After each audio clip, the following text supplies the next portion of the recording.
English လို့ကျွန်တော်တို့ကုံသွားတာတခုခုကုံသွားတာကိုကျွန်တော်ဘယ်လိုပြောရမလဲဆိုတော့ကျွန်တော်ဒီနေ့ channel လုပ်ပေးချင်ပါတယ်။ကဲကြည့်လိုက်အောင်ကျွန်တော်နှစ်မျိုးပြောတာကိုကျွန်တော်ဒီနေ့လုပ်ပေးပါမယ်။ပထမတစ်မျိုးကျွန်တော်ကြည့်လိုက်အောင်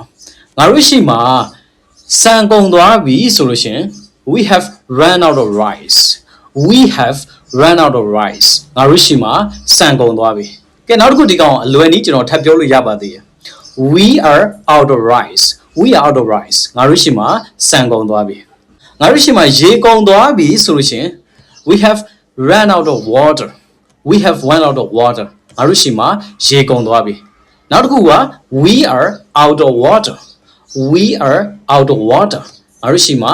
ရေကုန်သွားပြီနှစ်မျိုးပြောလို့ရတယ်နော်ကဲနောက်တစ်ခုထပ်ပြီးတော့ကျွန်တော်အသားကြောင်ပေါ့နော်တစ်ကြောင်ထပ်ပြောရအောင်ငါတို့ရှိမှာစီကုန်သွားပြီဆိုရင် we have run out of water we have run out of wire ငါတို့ရှိမှာစီကုန်သွားပြီနောက်တစ်ခုက we are out of wire